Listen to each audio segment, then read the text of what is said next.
Yeah, all good. Excellent, excellent. I've started recording, so just launch right in as and when, really. How's it going? Other than the Skype issues. Everything's going good here.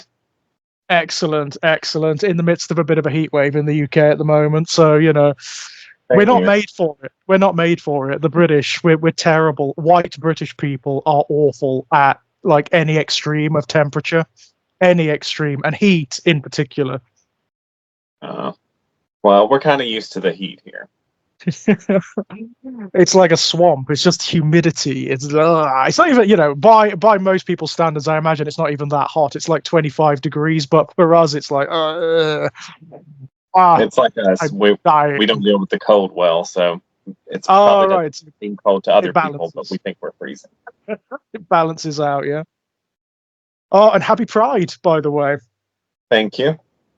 Yeah, it's been fun. It's been an interesting one actually in the UK because I was speaking to a friend of mine, Gerard, who's another YouTuber. I've known him for a long, long time, and he pointed out that this is probably the most important Pride in the UK in our lifetimes. Yeah. Just because of its political significance, Yeah, and things here in the States are. I just feel lucky that I work in a library system that still allows Pride displays because the county where I live, the libraries do not allow Pride displays anymore. Really? But I work in a different county's library system, and they still do. They sent out all these emails reminding us like how to handle it if someone comes in and complains about your Pride display and. Oh my God! That's really interesting because it doesn't manifest here in the same way. We still have all of our Pride displays. We still have, our book doors and our libraries with the Pride displays and whatnot. That's still very much a thing. The issue, the negativity is focused almost exclusively on the trans community at the moment. That seems to be where they're zeroing in. It will spread to the entire queer community, of course, because that's what they do. That's what it's about. But at the moment, they are zero focused on our trans brothers and sisters, which is, Yeah, I mean, the trans community here in the States is getting it the worst right now as well. But there is a concerted attack on any queer themed books as well. Oh, interesting. No, we haven't yet had that. I'm sure it will manifest in some way, shape, or form. But it seems to be more about I know a library is a public institution, but more like our healthcare and our education system. That seems to be where it's focused at the moment. Fortunately, there's this massive push. There is this really strange dichotomy in the UK at the moment. You've got this whole thing of it being Turf Island. You've got these very vocal, very high-profile anti-trans people and movements. But they are at loggerheads with what seems to be the general sentiment of the nation. When you look at any of the polls, most people are more in favor of trans rights, queer rights, etc., etc. It just seems to be this very vocal minority who are really stirring things up and causing real harm, real issues. I think the biggest problem here is I feel like the majority of people personally in the States these days don't have a particular issue, but it's also not a deal breaker with them if the politicians they vote for have an issue. So while in polls they may say, no, I don't have a personal issue, they'll still vote for the politicians who are going to come after us because it's just abstract to them. Like they don't have an issue with it, but they're not going to be put out if, we have. Of course, that's the problem, isn't it? That's the problem for so many people. And this is true about queer experience across the board, isn't it? For so many people, it is abstract. It's not necessarily a real or tangible thing. It's something that happens to other people or around other people. And we may have discussed this before, but this can even be an issue when we're talking to and with ostensible allies, It can be an issue where it's like it's an issue of the week, or it's a pet project, or something to that effect. And sometimes I certainly know I find it difficult to communicate. No, this is our lives. This is really significant. You can't, on the one hand, I mean, we have this a lot in the UK, particularly amongst certain class structures and strata. We have this thing, particularly like the upper middle. We have this thing where people will be like, oh, I totally support gay rights, trans rights. I have no truck with that, but I'm voting for this particular party who have these very vocal anti-trans and anti-queer people in there. And I'm like, well, I don't understand that cognitive dissonance. I don't understand how you can say with the one hand, on the one hand, oh, I totally support queer people. I totally support. I have nothing to do with transphobia or homophobia, but I'm still voting for the Tories, or I'm still voting for, I mean, even Labour at the moment, who are supposed to be, ostensibly supposed to be our sort of left alternative. Not at the moment. Very much not. I mean, that's the case here. They'll, I'll say, well, how can you vote for those people? And they said, well, these political issues. And I'm like, gay rights is only a political issue to straight people. Yes. To us, it's our lives. So, like, if you don't start out with the very base of that you believe I'm entitled to equal rights and protections under the law, then I don't care what your stance is on tax reform. Exactly that. Exactly that. I mean, that is it, right?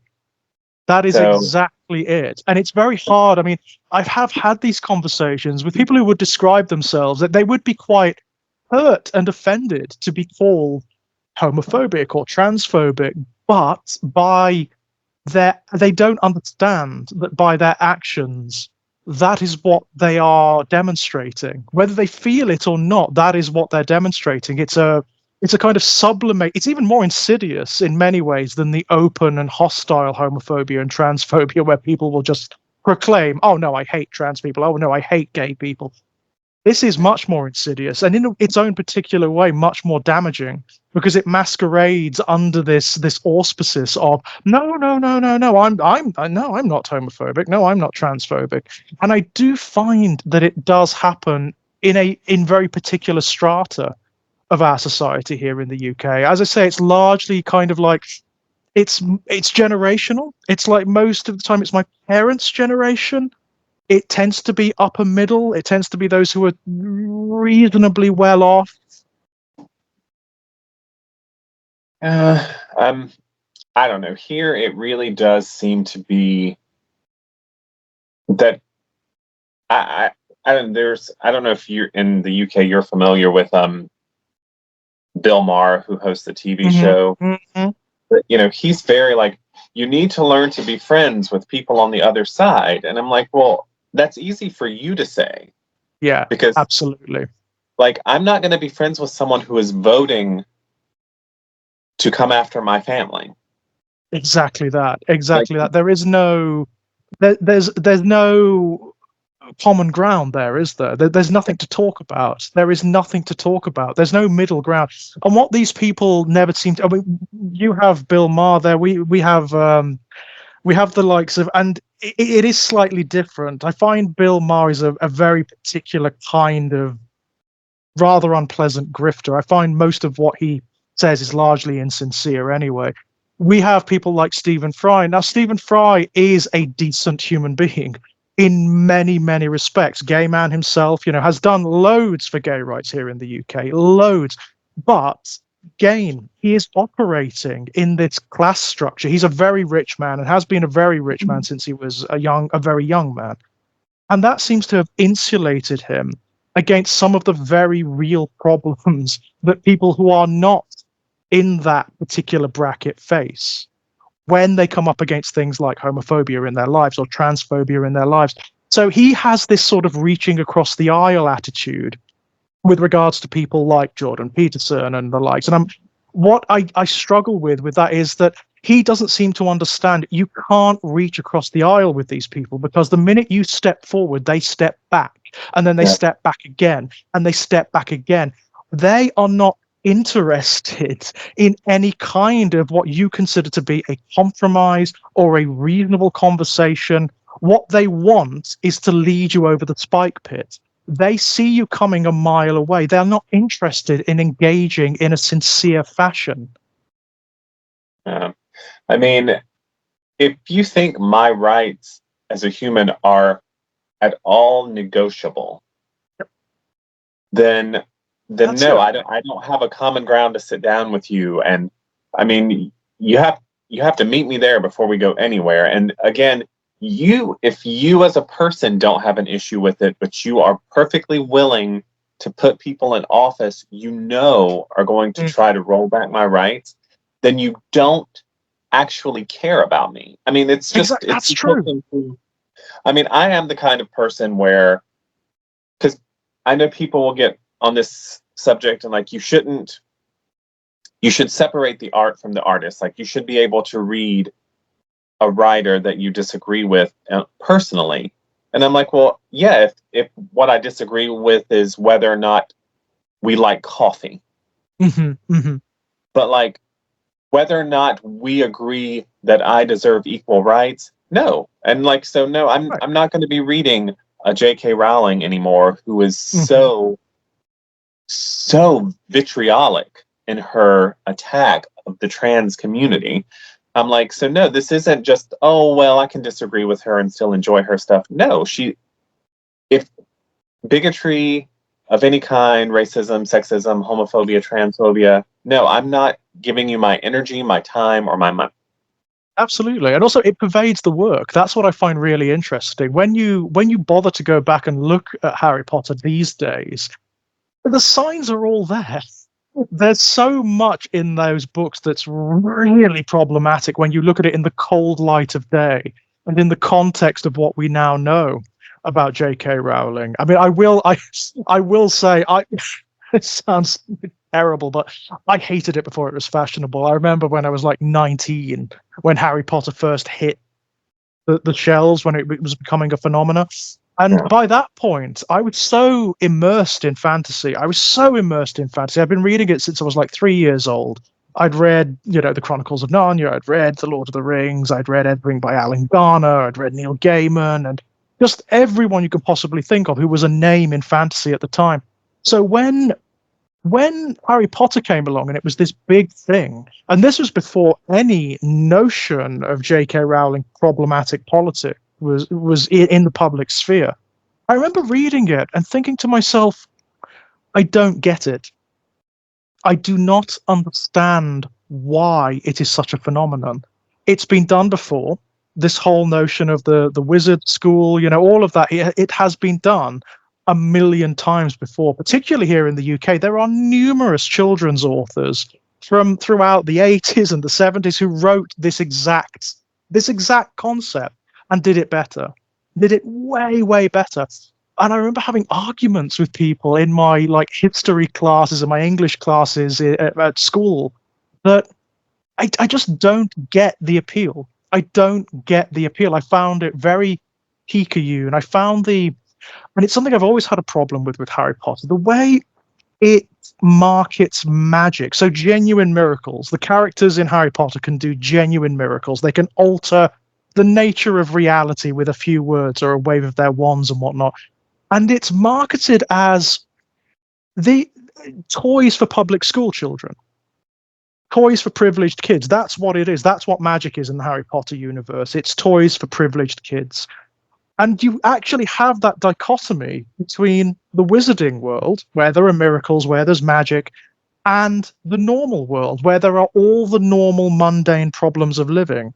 Now, one reasonably gifted child from Hogwarts could solve 99.9% of the problems that are happening in the non-wizarding world quite easily. Things like world hunger, for example, limited resources, economic problems, problems with climate could all be solved by a group of gifted kids from Hogwarts, let alone the entirety of the wizarding world. But that doesn't happen. That doesn't happen. Instead, you just have this very insular, very conservative status quo where the privileged kids are the privileged kids and they squat on this reservoir of miracles and use them as toys for themselves. It's very materialist. It's very centrist. It really does give you an idea of what Rowling's politics are, because in Harry Potter, the whole thing is that the status quo is good. It doesn't matter that like kids can die in Hogwarts. As a matter of course, there are things in Hogwarts that can kill kids quite easily, and worse for that matter. There are monsters, there are curses, there's spells, there's all sorts of stuff wandering around, and that's normal. That's the normal status quo in Hogwarts. But because it is the status quo, and anything that is status quo is de facto good in Rowling's mind, that's what you get. That's what you get at the very end of Harry Potter, just a restoration of what is an evidently malevolent and negative status quo. It's like the only one who wants to actually change things is the frigging bad guy.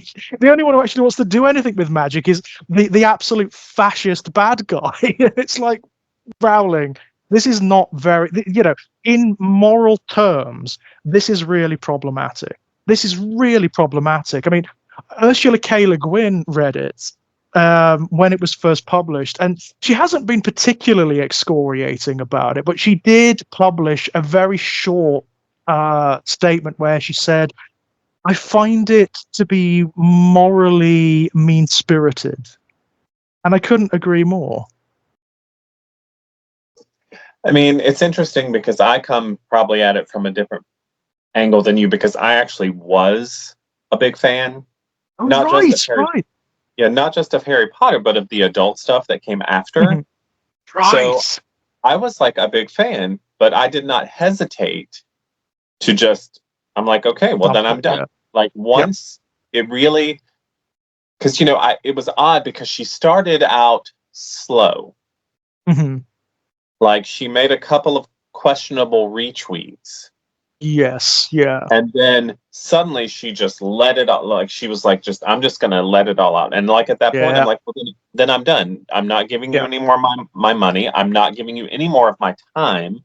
I'm not reading any more of these books because, and then people will say, so you're missing out on the books. I'm like, there's a ton of great literature. There's so much better out I don't there. have to read those. Yeah.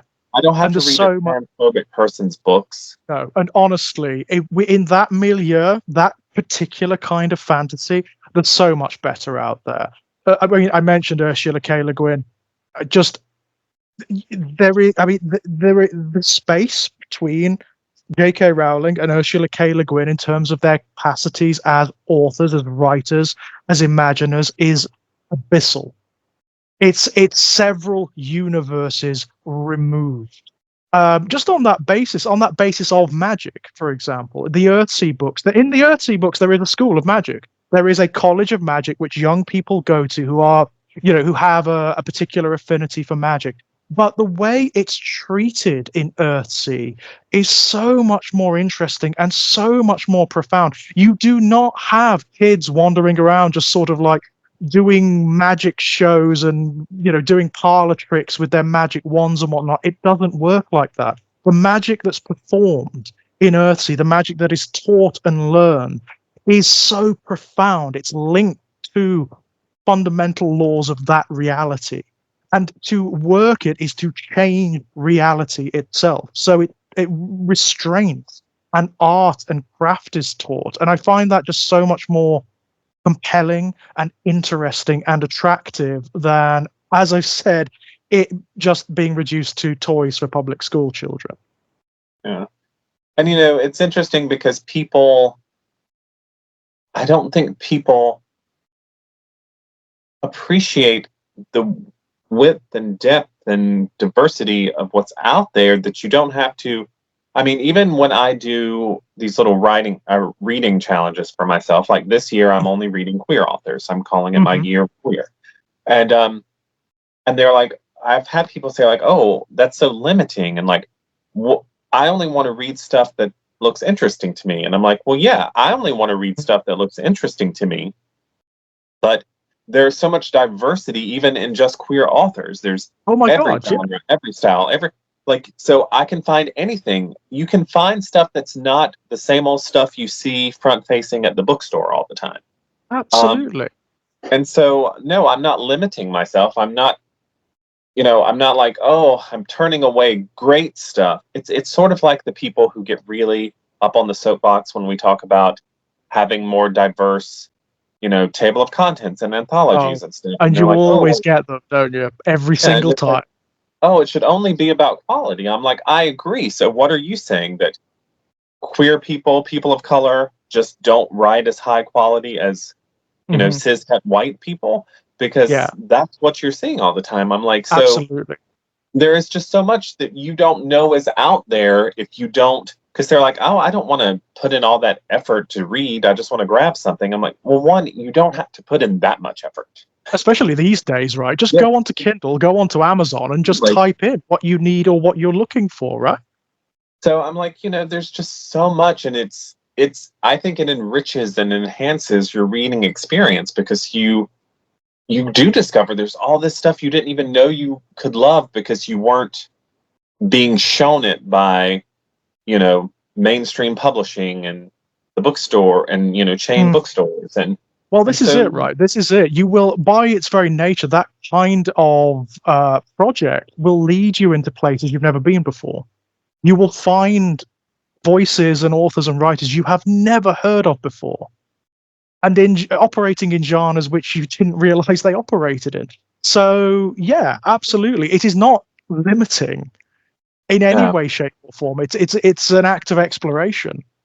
And it's not And like you're saying, "Oh, I'm never going to read like a straight cisgender author again." It's only yeah, for a year, right? yeah. Although, but I feel like maybe what's that is going to do is it's going to introduce me, and it has been introducing me to, because even as a queer person, I grew up in the 80s in the South of the United States. I got used to reading what was shown to me, which Yeah, was mostly cishet white men. And not saying that they're not super talented, but that became the habit. That's still absolutely. my Yeah. go-to.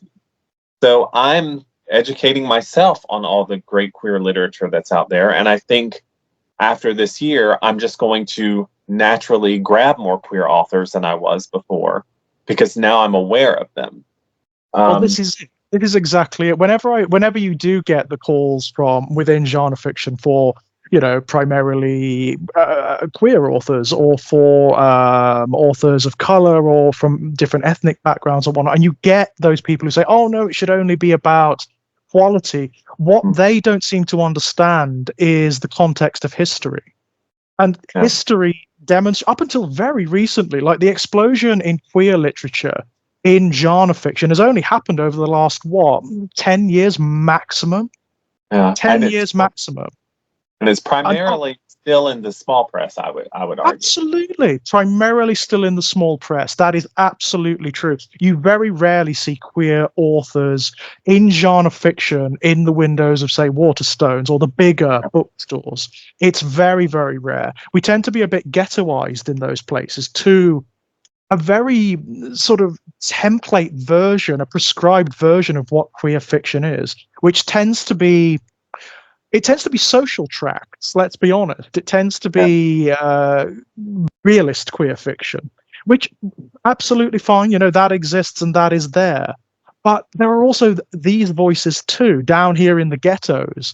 And quite frankly, the writers I have read over the last 5 or 6 years, the queer science fiction and horror writers and fantasy writers are doing things I've never seen before Yeah. in those genres. They're doing things with the subject matter I have never seen before.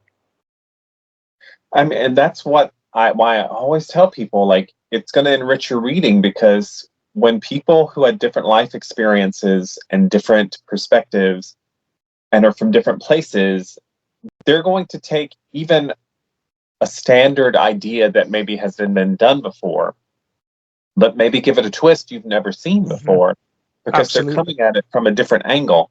I mean, and it's all, and it's not just always about queer or people of color. Like, I remember getting into a conversation with someone about how I could always tell it was an older writer when they went out of the way to disable cell phones.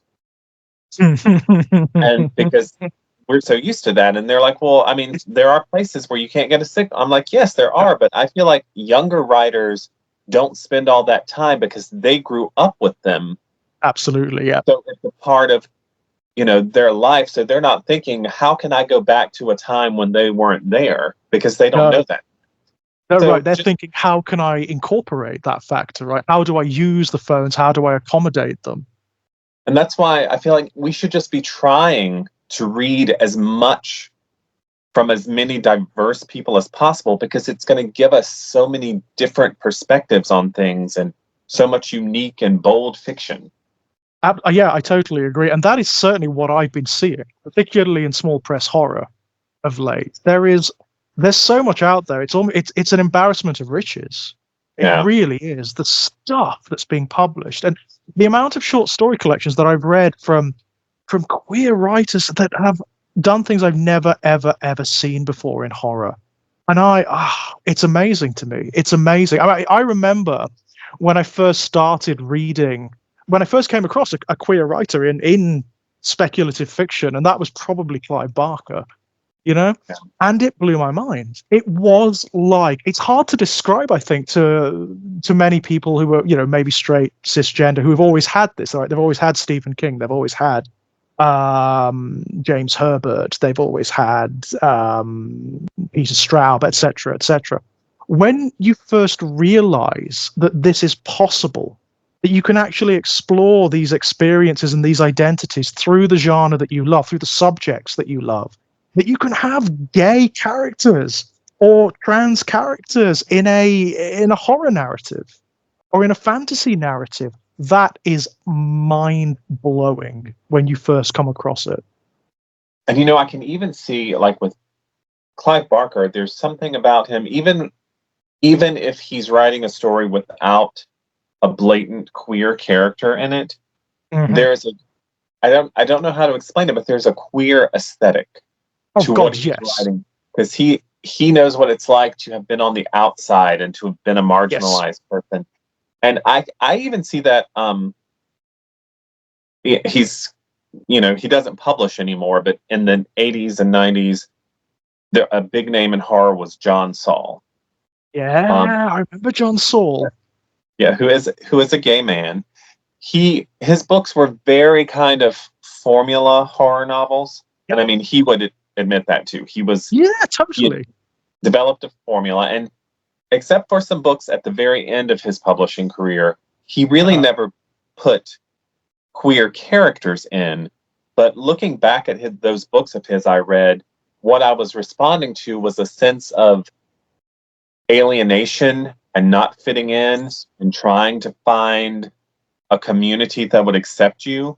And so even though he wasn't writing about queer characters, in a way he was writing about the queer experience, but he was coding it in a way because back then you weren't going to get a major publisher horror novel out there with gay characters front and center. Certainly not with a gay protagonist. It just wasn't going to happen, right? It just even. I mean, I remember when Barker wrote Sacrament, and at that point he was the shit. He was the hottest thing in publishing, And even he, with all of his status, with all of his influence, with all of his bankable power, couldn't get that book published for a long, long time. He had to really scrape and fight to get that book published because it was openly and brazenly not only about queer characters, but it was about the gay experience. It was about the identity and metaphysics of being a gay man specifically, and it just wasn't going to happen. But I mean, eventually he got there. Eventually he got there. But it's fascinating to me that it is still one of his books that is least referenced.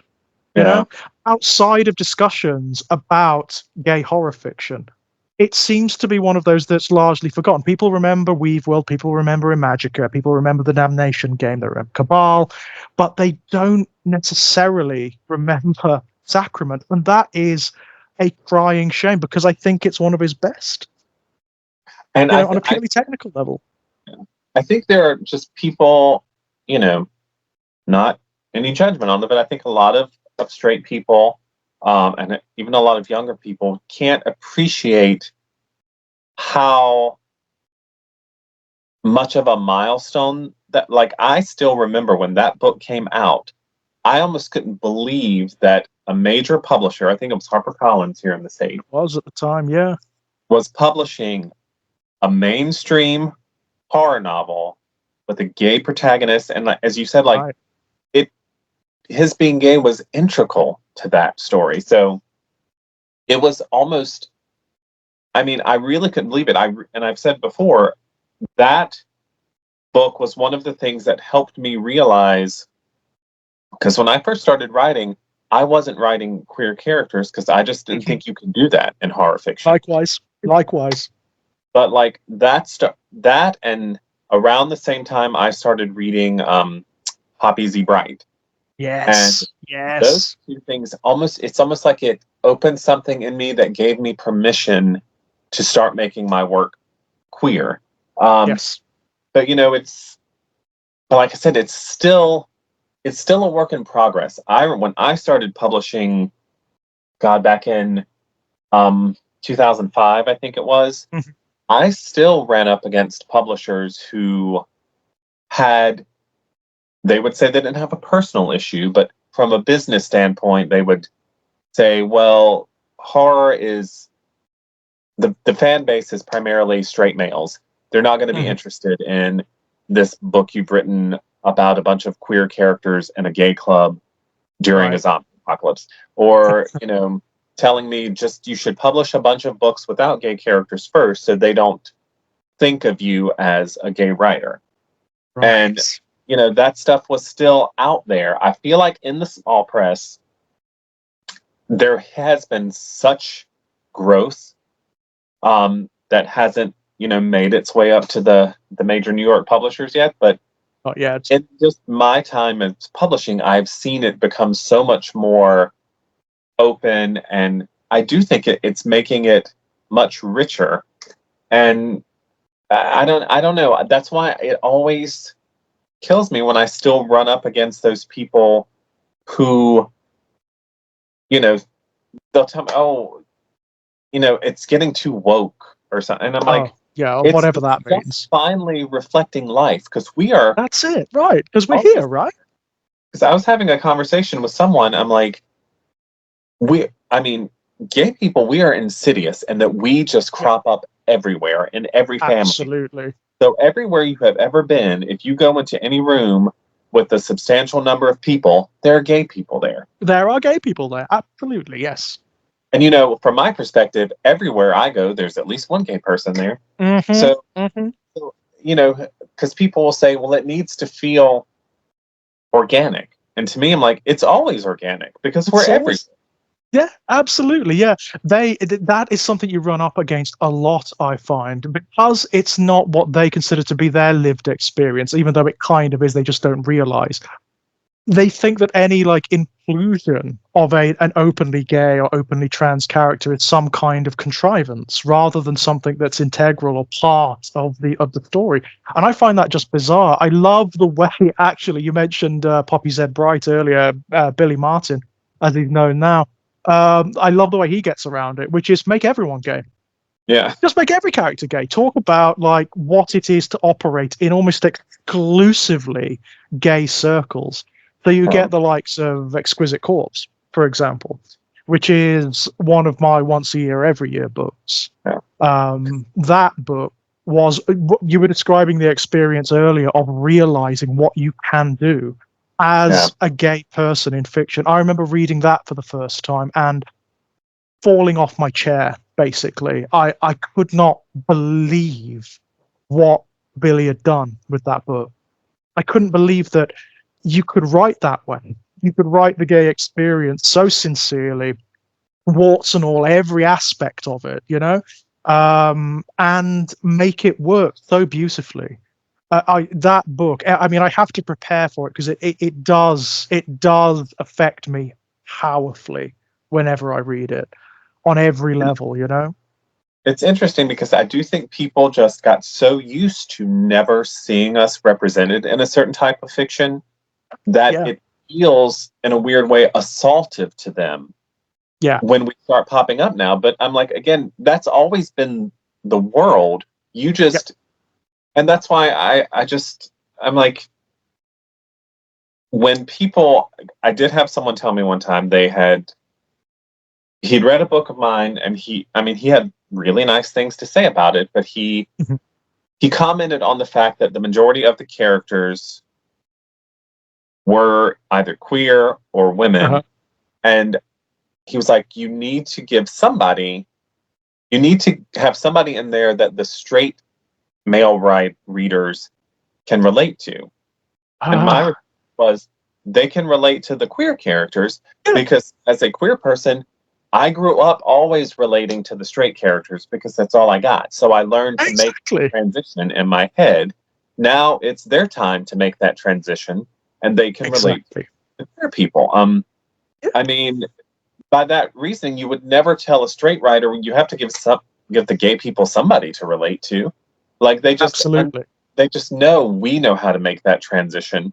Uh-huh. Um, and I saw an interview with Harvey Firestein, or Mhm. Harvey Firestein, the actor. I think this was back. I don't know if you ever saw. This was in the '90s. They did a documentary called "The Celluloid Closet," No, which was I don't about. think I've seen that one.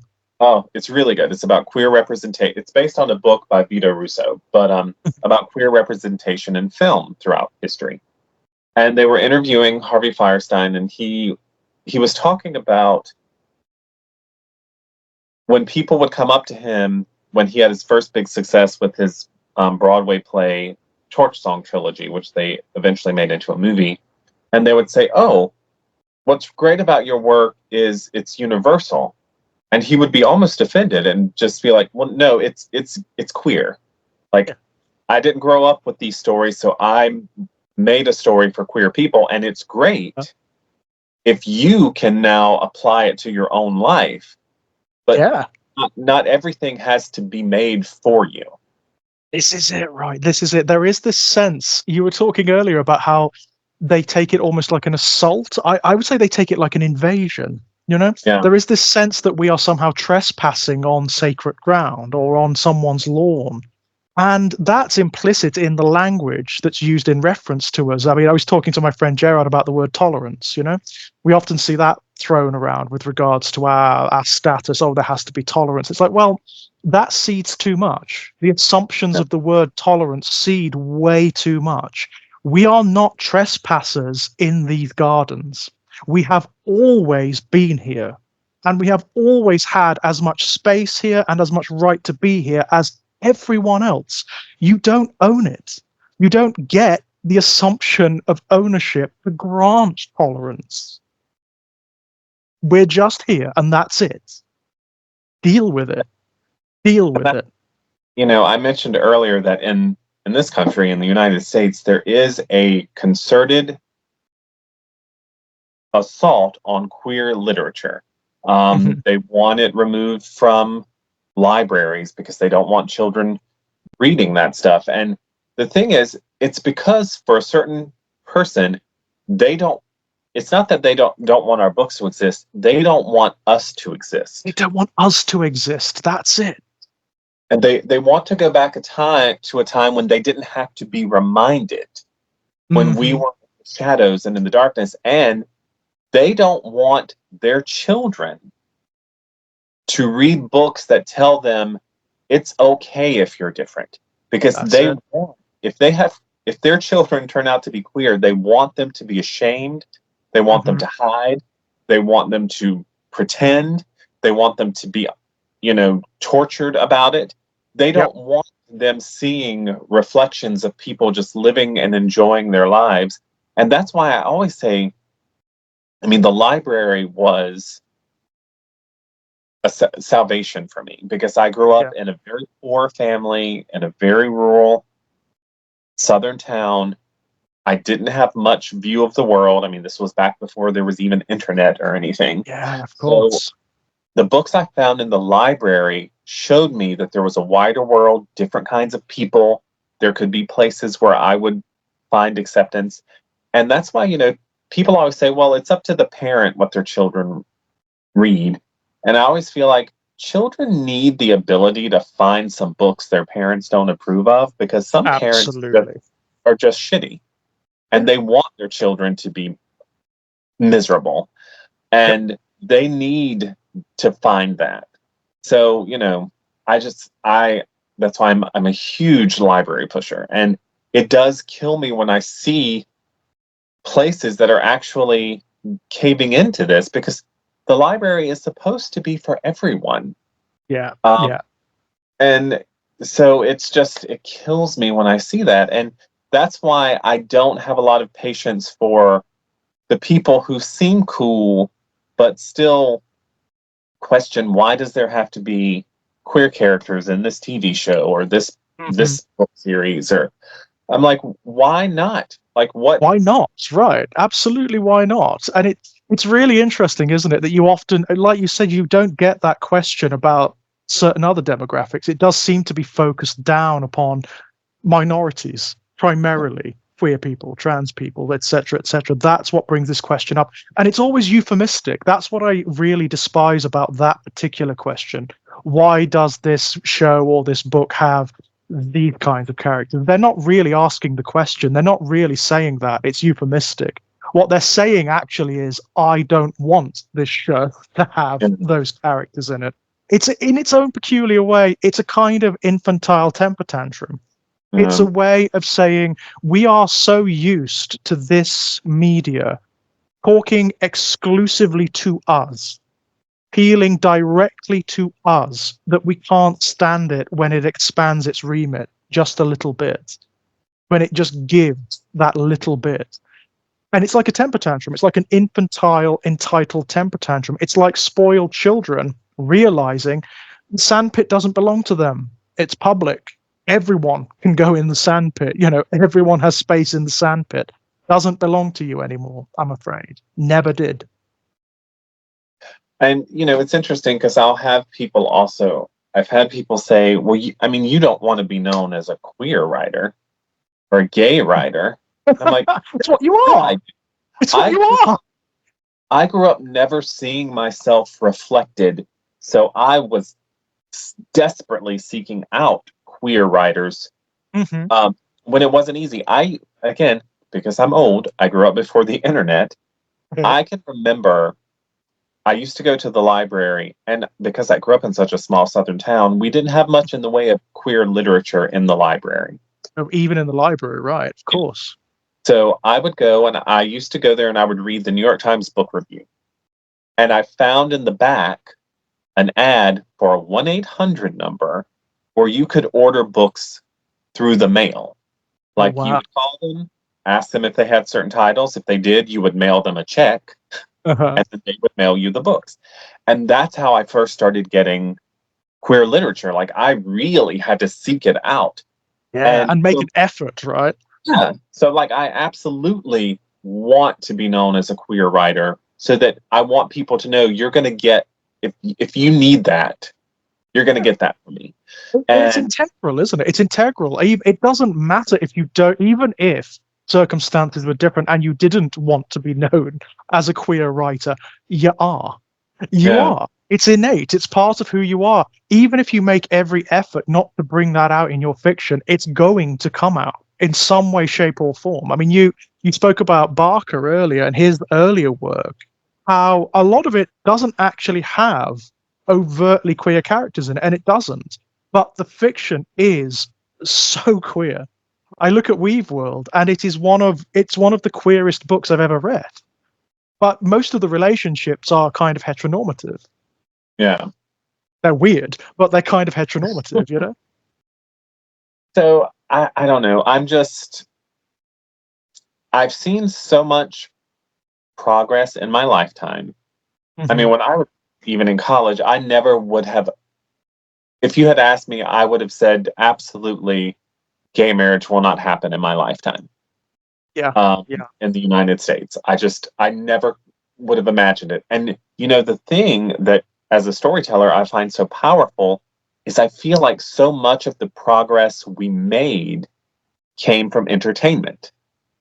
Because once you started seeing Will and Grace and the couple on Modern Family, like, once those people were in their homes and humanized in a way, it started changing people's perspectives. Even starting back, I remember vividly, because I was in college when Ellen came out on her sitcom. Yeah. And sort of like with Sacrament, I was in disbelief that there was a queer main character who was talking about it every week. Mm-hmm. And that one didn't go over so well as the Will and Grace, but it was the beginning of that, and I do think that helped, and that's why I think they love to target entertainment now, books and TV and movies, because they understand that helped make this more accepted in society. And It's the way we found ourselves a lot of the time, isn't it? Because I mean, I grew up in the 80s and the 90s as a kid and a teenager, and even then, there was nothing really in any kind of mainstream media that was representative of any kind of queer experience. And when there was, it was always ghettoized. It was always in it was very poorly distributed. It was very hard to find. But we had Queer as Folk in the mid to late 90s, and that was the point. That was such a turning point in UK media. It changed so much. It was so powerful because for the first time you were having not just a show that had primarily gay characters in it, but it was so sincerely about the gay experience on every level, warts and all. Every aspect of being gay was up there on the screen. And it was like you said, it was bringing it into people's homes. They were seeing for the first time, for a lot of people, what it actually was like to be gay. And it was a watershed moment. It was a watershed moment. After that, we started to get a lot of it actually in the UK. That we started to get a lot of queer fiction and queer characters in mainstream television. Suddenly, after Queer as Folk, you get gay characters in the established old school soap operas that have been running since the 1950s, like EastEnders and Coronation Street. It starts to happen. It's funny because Americans, we steal everything. We eventually stole and did our own Queer as Folk. It's not as good. It goes to show how the perception is, because at that time you had Ellen, then we had the American Queer as Folk, and then we had the first iteration of Queer Eye for the Straight Guy. Of course. And TV Guide here did an article that it was titled TV's Gay Explosion. 3 shows. 3 shows out of 3 shows. But it was an explosion because people weren't used to seeing them, so it felt suddenly like, oh my God, they're just everywhere. Yeah, And, it is interesting because I would look for anything that I could read in my mind as queer. Like, it might not be a queer character, but they're a queerish character. So I'm going to gravitate. Because, I mean, people do need to see themselves reflected in the stories that they are taking in. And that's why I do think I like to read a lot of queer YA sometimes, because that didn't exist when I was coming up. And I'm just kind of amazed by it, and I love it, and I love that queer people coming up now do get it. And again, that's exactly the thing they want to take away from them. They don't want them, because, they'll always say, because I've seen it in the libraries in my area, they're wording it to say they don't want anything for young people in the library that's going to promote sex. That's what they always say, isn't it? That's what they always say. They reduce us to that function. Because they will then attack a book that just has 2 fathers in it. Yeah, they call it pornography, don't they? They actually use the word pornography, They'll say that's about sex in a way they don't seem to think a mother and a father is about sex. And so it's very frustrating. And like I said, I'm so happy that I work in a library where we still get to have, we have all these rules about where we can put the pride display in. But it's just mind-boggling that in this day and age, and again, I feel like the tide is turning and that the majority of people don't really have a problem with it, but they're still willing to vote for these politicians Yeah. who are going to come after it, and then they're just going to let that slide because it's not really that important to them. Yeah, within their particular lives and their set of problems and whatnot. Yeah, absolutely. And there is definitely a similar thing here in the UK, because I mean, obviously the wedge issue, one of the big cultural issues, is with regards to trans rights here in the UK. What I do like, though, is that people aren't having it very much here. They tried to use trans people as kind of like a political football in the run up to the election, and I'm very pleased to see that most people have said no, we're not having that. You know, there is this incredible pragmatism, it seems, amongst a lot of the British voting public, where they are like, no, trans people can do what they like. They're not the ones. What you often see is like, it's not trans people who have doubled our electricity bills over the last so many years. You know, it's not trans people who are responsible for dumping sewage in our rivers. It's not trans people who have caused the collapse of our railway systems, or it's not trans people who've gone out and dug the potholes in our roads. It's it, you know. So we're not allowing you to do that. We're not allowing you to divert attention away from the evils that you lot have committed. It's very interesting. It's a very interesting status quo. And sadly, here in the States, I do feel the campaign against trans people is gaining more traction, because there's even, I mean, it's not a large contingent, but there are even gay people who kind of get on board with that. Yeah, same here. Unfortunately, I've lost friends over it. I will say, some good friends. I have lost friends over it, because I cannot. It's something I won't countenance. It's something I will not countenance. And from gay people, I think it's particularly hideous. I mean, we should know better.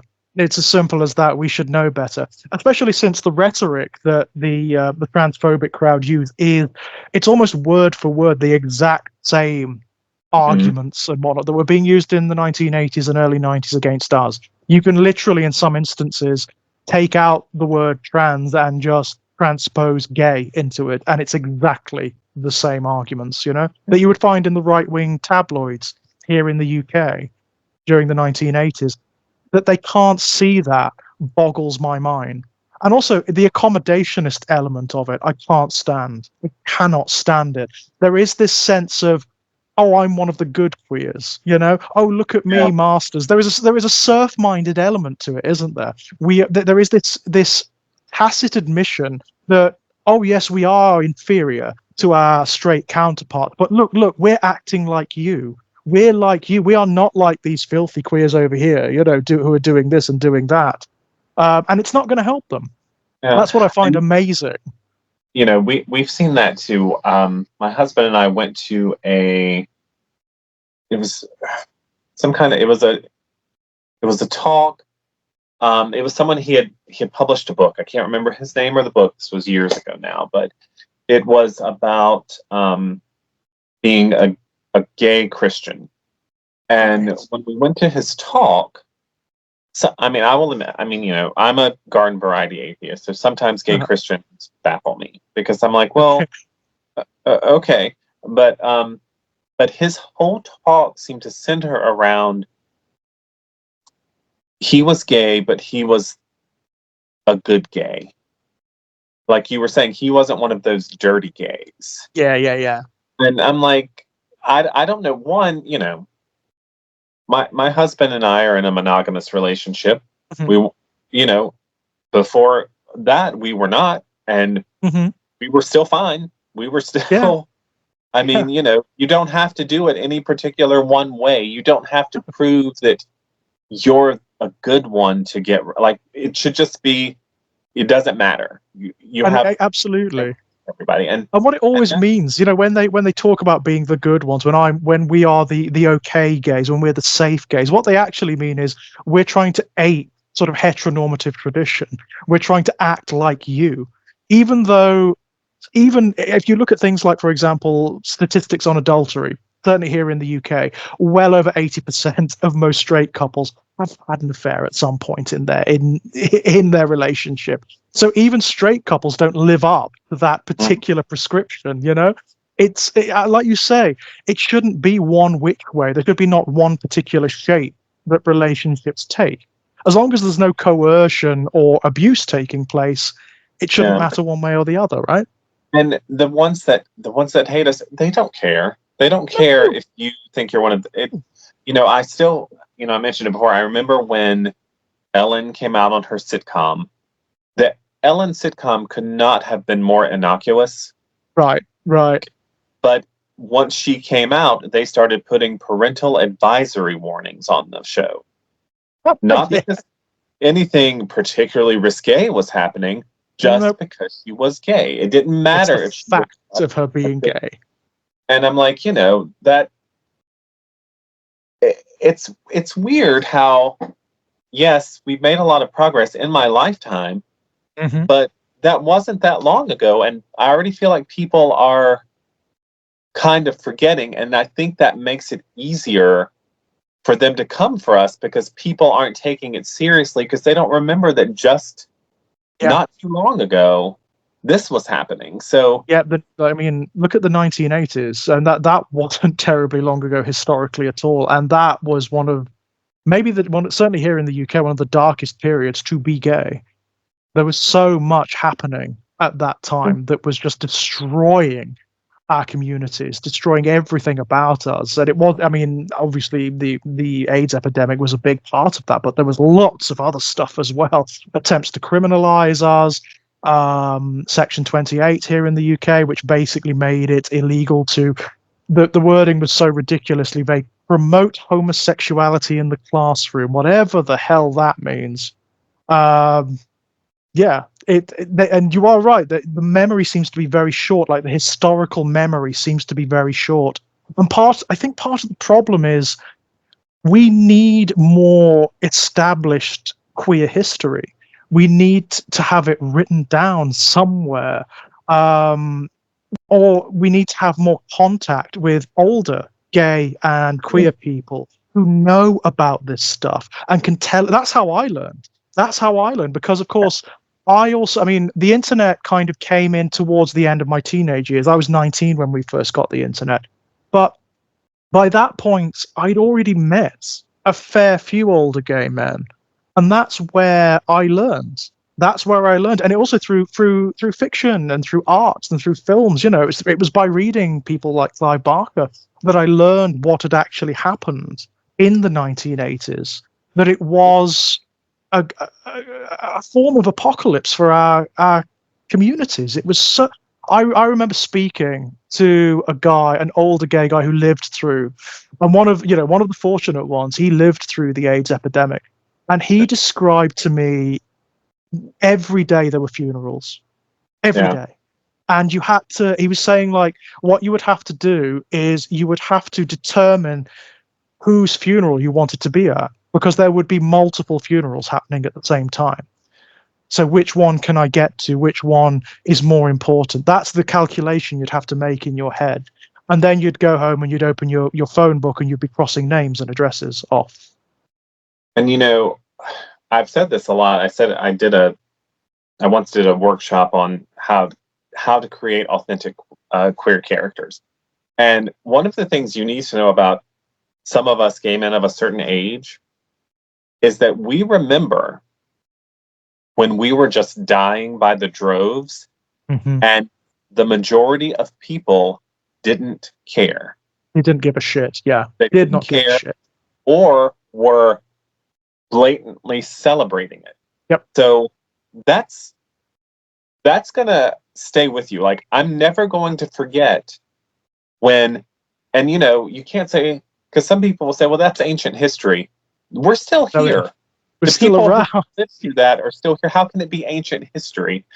Yeah. Yes, we've made a lot of progress, but it's not going to change all the hearts out there that were Oh, filled with hate. They're still out there. oh yeah. And Oh yeah, here in the UK we had Dennis Nilsson, the gay serial killer, who was operating in the queer scene in London.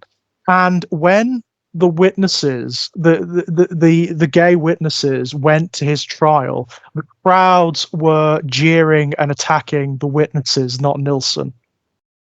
um, You know? you know, I I went to, I've talked about this before too, but I remember being in a class in high school, a sociology class, and the teacher saying that he didn't understand why they were trying to cure AIDS when it was killing all the gay people. In a school, right? Oh And my back God. then, that was perfectly fine to say. Perfectly Like, acceptable. it would Yeah. have been, it's not, somebody now might say, why didn't you report? Nothing would have happened to him. That Nothing would wasn't, have happened. It was standard and discourse, right? even the young queer people don't always know our history. Like when I was coming up, I was hungry for our history. I was always trying to read about Stonewall, and I read And the Band Plays On, but like I remember I was working with a young queer man, and I have one tattoo. It's the upside down pink triangle, Mhm. and he noticed it one day, and he said, "Is that some kind of Chinese character?" And I said, "This is the gay pride symbol." Yeah, He was yeah. like, I've never seen that." And I said, it came from From the in concentration World War camps. II Yeah. in concentration camps. This was the 70s, and he said there were gay people in the concentration camps. And I'm Yeah. like, Yeah. it's weird to me that they, and not all young people, but it seems like a lot of them aren't interested. Hmm. And I think, in some ways, they've grown up in a different world where they do see themselves Definitely. represented more, um, and which is good. I mean, that's part of Yeah, what. that's great. But it also, I'm afraid, makes them complacent. So that Yes. when stuff Yes. starts happening again and they're trying to roll back progress, they're not taking it as seriously because they don't really know the history. Yeah. And how Um, recent it was. They don't understand how like recent it was. It's only a generation back, you know. It's not very far at all. But yeah, this stuff was status quo. Even when I was a kid, like when I was a kid, gay was the worst thing you could be called at school. If yeah, you were tarnished as gay, that was it. You were screwed. You were screwed. It yeah, was the worst slur imaginable. And it was only towards the very, very tail end, when I was like 18, that started to change. But even then, you would be very wary about being openly gay yeah, or queer in any particular way at high school. yeah. Because it that is one thing that is kind of amazing to me is there are so many more young people who are out because when I Yeah. was coming up, that was unheard of. And Unheard of. It just didn't happen. I see people, they talk about, oh, what's happened that there's suddenly so many more gay people than there used to be. They're not. We're just It's more not. open. Yeah. Um, We're we just used to allowed to be live, right? afraid. So it is, It is and amazing. I mean, I do marvel at that. Being able to be like openly queer in a classroom, in a school environment, and it just being a thing. It yeah, just being a thing. I have so many straight friends, who have sons and daughters now who are queer, and it's just like one. It's just, oh, really? Cool. Okay, we'll deal with this as and how we can. It's not a thing anymore. It's really not a thing, and that's wonderful. That is absolutely wonderful. But there is this strange blind spot when it comes to queer history, and I think part of it is, as you say, it is the fact that we have young queer people growing up in more comfortable circumstances now where they see themselves represented in a status quo where they can't really get a grasp on what it would be like, or the notion that it could happen, that they could be oppressed because of this factor of their existence, that they could be stymied in some particular way because of this factor of their existence. yeah, And and part of that is also due to the fact that that part of our history has largely been ignored. It's not, even now, I don't think it's taught in like history classes here in the UK. I don't think when they study things like the Holocaust, for example, even now, I don't think they talk about the fact that there were gay people in the camps, that like, queer people were also targeted by the Nazis. I don't think they talk about that. And I certainly didn't. Like, I learned that in my own personal education. Likewise. When I was young, I just wanted to know what the community had been through, what had got us to where we were, and you know, it's just, and I feel like, as you said, I feel like Pride this year is so important because there is, and I think it's a direct response to the progress we've made.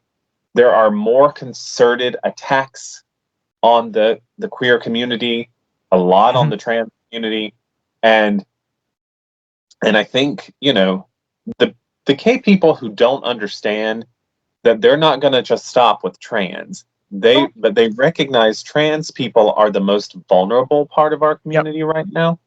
But that's just their way to get the foot in the door. That's exactly. It's the wedge issue. It's the wedge issue. To be together, to really be pushing back on this, and that's why I'm always. There is such an attack on books in my area. And even the allies, I don't feel get as incensed about it as I feel like they should, because I'm like, this is just the start. Yeah. And that we need to really be on this and be pushing back against this, because it's just the beginning for them. It is just the beginning. The more you seed, the more they'll take steps forward, the more they will trample over everything. They will go for whatever they can. Absolutely, that's the case. And you are right that, you know, they are targeting the trans community because they're small, because they're vulnerable, because there is a degree of social approbation for targeting the trans community, thanks to, you know, people like J.K. Rowling and whatnot. And we need to be in lockstep. We need to be stopping it. You know, we need to be standing against that on every platform, at every juncture. We cannot cede a step to these people. Because, I mean, you alluded to it. They're going to try everything. I know, you know, they really tried hard. I don't know if it was like this in the UK and the US. They really tried hard for a while with the bathroom stuff when it came to trans people. Mm-hmm. But they never quite got the traction with that I think they wanted. So they just kept going around, like, testing the walls until they found a weak point. And, you know, and you know, I think because so many more young people are feeling comfortable coming out as queer, or, you know, that they think they might be trans, that's where they're like, oh, they're attacking the young people, they're convincing them. And it's just gone back to that whole recruiting thing that used to be, you know, the way they attacked us. And that's why it's that whole thing of infantilization, isn't it? There's like a forced infantilization. You see this with like masc femme trans people. You know, they always treat them as though they are deluded little girls, as though they have some sort. They've been inculcated into some hideous trans conspiracy, and that's why they think that they are trans. It's not because that's actually what they are. Yeah. The way they infantilize as a means of attacking the entire community is unbelievable. And, you know, and the whole, you know, the non-binary issue, and people act like the whole pronoun thing is some horrible conspiracy. And I'm like, what is that doing to your life if someone wants to be called they? Yeah. Like, that really, it does nothing to you. It does absolutely nothing. You are quite happy to call inanimate objects she or he or that or they, and give them names. You are quite happy to refer to people by different names when they get married. So, you know, it's nonsense. It is contrived nonsense. It doesn't inconvenience anyone who is not, quite frankly, a complete simpleton. So it really boils down to, we have not, as much progress as we have made, we have not completely let go of those traditional gender role ideas. Yeah, that's true. my husband and I were watching a video from a gay man Mhm. who was going on and on about how non-binary was so stupid. And he said he thinks that came from the fact that people were too caught up in gender stereotypes, that a woman is like this and a man is like this, but I'm a woman and I don't want to be like this, but I'm not a man, so I must be non-binary. But then he turns around and talks about having a trans man in his class, because he was a college professor, who wanted to be called he, but Mhm. didn't present in a traditional male way, so the professor didn't feel the need to honor that. But I'm like, on one hand, you're saying people shouldn't be so caught up on gender roles and Right, stereotypes, right. but then you are not going to honor a trans man's wish because he's not presenting in the Right. traditional stereotypical male. Like, we are too This is caught up in what makes a woman and what makes a yeah, man and how they dress and how they act and what they do, and yeah. it's very This is frustrating. the most amazing thing. When you scratch the VT crowd, what you find is old school patriarchal misogynists underneath. They have this obsession with very traditional notions of what women should be Mm. and of what men should be. And as a result of that, of course, you're also getting a situation where cisgender women are being harassed and attacked and assaulted because they don't conform to patriarchal standards of what women are supposed to be. They present as quite masculine or as bigger than what these people think women should be, and as a result they are being harassed when they enter bathrooms or when they enter this space or that space. it's they are underneath it. They don't realize it half the time, but they are reinforcing patriarchal standards of what women could be, quote Yeah. unquote. It's the most amazing thing. I don't know. It's this kind the United States. There's been a lot of progress for women too, but Yeah. it's there's still a lot of people, a lot of men in this country who just don't like strong, Yeah. independent, opinionated women. And Oh it's yeah. funny. Like, Craig and I will sometimes watch this old sitcom from the '70s called All in the Family. Mhm. Which dealt with a lot of social issues of the '70s. But the sad thing is, they're still almost all completely relevant. Yeah. Like, for all Yeah. the progress we've made, we're still dealing with a lot of the exact same problems from the '70s. From the 1970s, yeah. And that's a bit of an indictment, quite frankly, isn't it? We And shouldn't be. We shouldn't be. We should have put that to bed by this point. but I the young despite my frustration with some of the young people who just don't have any interest in our history, it does give me hope to see not just young queer people, but I see a lot of young cis het people who do just kind of like, they're just in school with queer people, and there's like, okay, well, there's just queer people in school as well. And I feel like if these people can keep that, if these young people can keep that as they get older and Mhm. not let the old politicians influence them, then we do have a brighter future out there.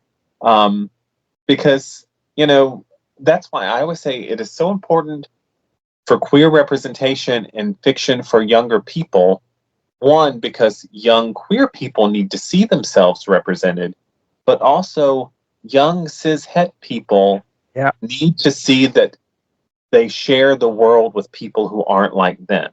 Exactly. And fiction is the That best way to do it. Fiction is such a great way to do it, right? Because it's a virtual arena where they can explore what it is actually like to be queer. They can actually see what it's like from the perspective of someone who is queer, and that's just magical. That is a magical thing because like when I was a kid and a teenager, no people wouldn't have known. They just would not have had the least clue of what the gay experience or the queer yeah. experience was like, unless they were gay or queer in some way. No, it's incredible. But you are right. The genie's not going back in the bottle. I don't think. Not without some hideous descent into absolute fascism. The genie's not going back in the bottle. We've had a taste of it now. Young people know now that they have these rights and these freedoms to explore their identities, to explore who they are, and to express themselves as and how they wish. And I don't know how you do it. This is the funny thing about those who cast themselves as our enemies. Clive Barker made this point in Sacrament. They can't win. They can never win. They can even achieve all of their aims on their own terms. So let's assume the very worst scenario where they manage to wipe out every queer person on the planet. There will still be queer little babies in their mother's wombs, proto-queer children who haven't quite grown into their identities yet. And within a generation, we're back. We're back. You can't fight us without fighting humanity. And that's because I said it jokingly before, but also not jokingly. Like, we're insidious. We pop up in every family. Yeah. Like, trust me, nobody expected a little queer kid in my family. My rough, redneck, white trash family. I was a complete it was like I just got from outer space, got set down in this thing, and I just popped up. And likewise, mining family, working class, Midlands of the UK. It's not the arena you'd expect, But here we are. Here we are. So, and it's not going to go away. And you can try to ban as many books as you want. Mm-hmm. We're just because I don't think at this point there are probably some that are left who actually think, oh, my kid read these books with queer characters and now he thinks he's queer. But I feel like most people, even though they won't admit it, understand you're just born that way. But they want, if their child is born that way, they want them to be ashamed of it and keep it hidden. Absolutely. Have you ever spoken to any of the log cabin Republicans, Mark? I mean, I grew up with some, but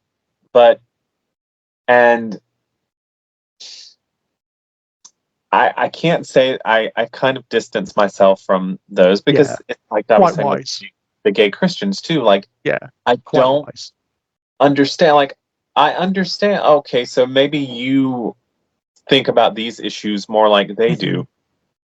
How can that be more important than what they're doing to your community? Yeah, the ones I've interacted with, and I don't, like yourself, I don't do it anymore. This is from a younger time when I actually used to argue with people on the internet. I don't anymore. But I do remember talking to a couple of log cabin Republicans in my 20s, and I couldn't quite believe they existed or that they were sincere. I have never met anyone or spoken with anyone from any background of any ideological position so in conflict with themselves. They seem to have internalized this narrative that they are innately inferior, but they accept totally they were born gay. They accept that completely, but they have accepted their culture's imposition that they are somehow inferior to their straight counterparts. They consider it to be almost like a disease, and it's something they're just going to have to live with, And I mean, this is incredible. I've never met anyone so screwed up, quite frankly. I deal with mental health quite a lot in both my personal and professional life, but I have never met anyone so in conflict with themselves as those people. Because I went to college with one, and it was amazing to me because he did believe he was born gay, but he had so much self-loathing. Yeah. And he so desperately wanted to be accepted by the very people who hated him. And I don't know, he was probably the most extreme example, but most of the ones I have talked to have this idea of like, well, I'm against abortion.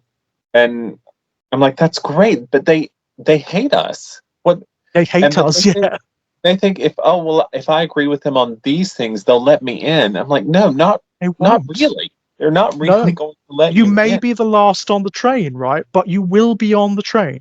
It's as simple as that. With all these other queers that you loathe, that you pretend not to like, right? Even though you are secretly seeking them out at bathhouses and on Grindr all the time, it's yeah, you are going to be with the rest of us, and you'll be bleating all the way. But I'm one of the good ones. It's not going to Yeah. make any difference. We're all filthy. We're all common queers. We're all the same in the eyes of those who want us exterminated. We are all the same, and all So, equally worthy of condemnation.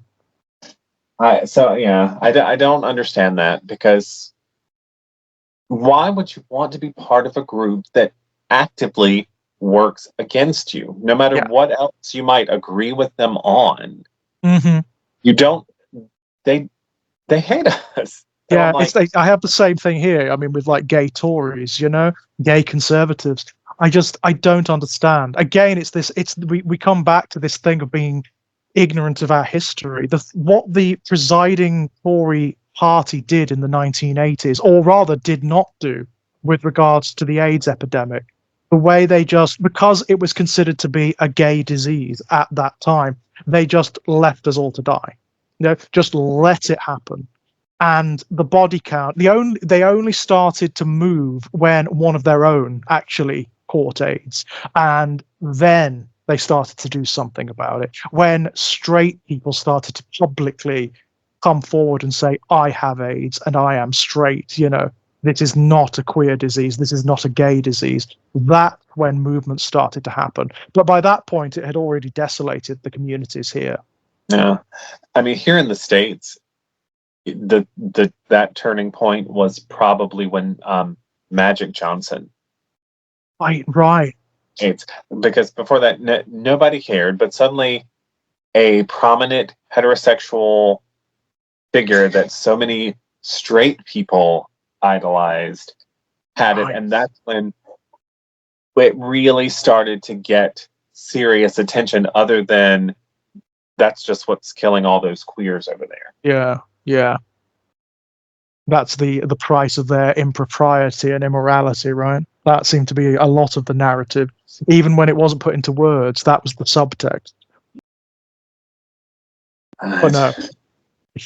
But no, you are right. This pride it's been really interesting thus far. It really has been fascinating. So important. And it's been massive here. I mean, I live just outside of Birmingham in the Midlands, which is the second largest city in the UK.